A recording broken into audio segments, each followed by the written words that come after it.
Salam Vatan TV YouTube kanalının mehriban tamaşaçıları, hormatly tamaşaçılar. Inha bugun İran İslam Respublikasının ve Türkmenistan'ın bilelikde gurnamagyna Fiyahatçılık Festivalinin açılışı dawarasy geçirilýär. Biz bu çäre öv dördüjülük toparymyz bolup gatnaşmagyna geldik. Mehriban tamaşaçılar, bu ýerden gyzykly video şekiller size ýetirer. Vatan TV'den daşlaşma.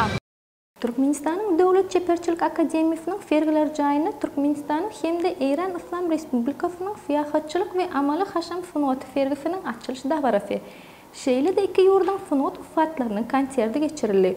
Oňa Atawatan media topary hem gatnaşdy.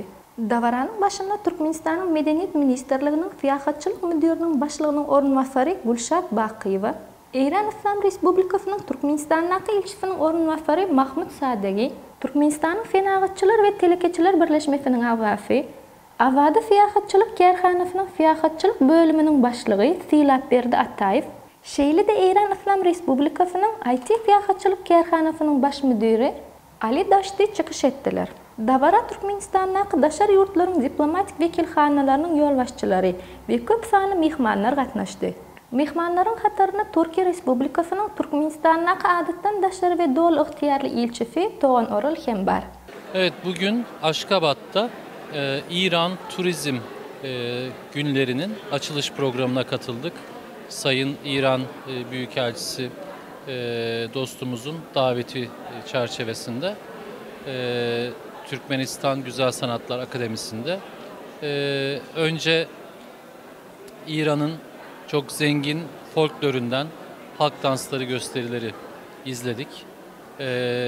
Bir kısmı tabi biliyorsunuz Türkiye, İran'ın komşusu. Çok uzun bir sınırımız var. İran'a komşu olan bölgelerdeki kültürle İranlı komşularımızın, dostlarımızın kültürel zenginlikleri birbirlerine benzeşiyorlar.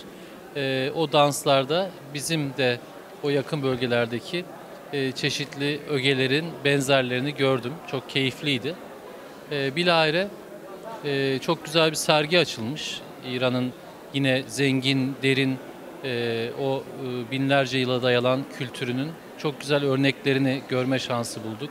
Özellikle el emeği yapılan böyle işlemeler, süslemelerle bezeli kutular, tavla, satranç setleri, bunlar çok etkileyiciydi. Daha sonra da yine İran'ın zengin ve lezzetli mutfağının çok güzel örneklerinden tatma fırsatı bulduk. Bu kültürel ve turizmi geliştirme amaçlı yapılan faaliyetlerin çok anlamlı, çok önemli olduğunu düşünüyorum ben.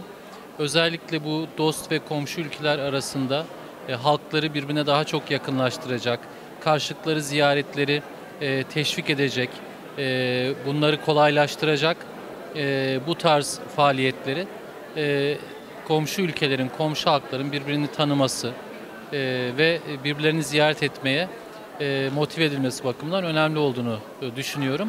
Tabii bizlere düşen de bürokratlar olarak bu karşılıklı ziyaretleri kolaylaştıracak imkanları, ulaşım imkanlarını, seyahat imkanlarını, işte vize almayla ilgili prosedürleri kolaylaştırmak gibi bunların da bize ödev olarak düştüğünü ben düşünüyorum.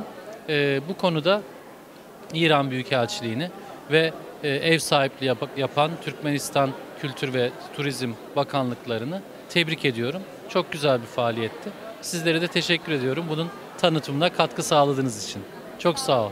Çıkış edenler iki ýurdun arasynda fiyahatçılık buğdağını östirmek uğruna alınıp barlayan işler barada bellidiler.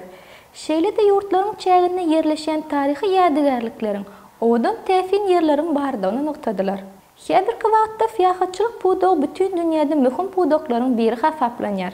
Fiyahatçılık buğdağı ösüş guraly hökmünde döwletler bilen halklaryň, esasan hem İran bilen Türkmenistan ýaly meden umumylyk bolan ýurtlaryň arasynda hyzmatdaşlykda we ara gatnaşykda aýratyn orny eýleýär diýip İran İslam Respublikasynyň Türkmenistandaky elçisiniň ornwasary Mahmud Sadegi çykyşynda belläp geçdi.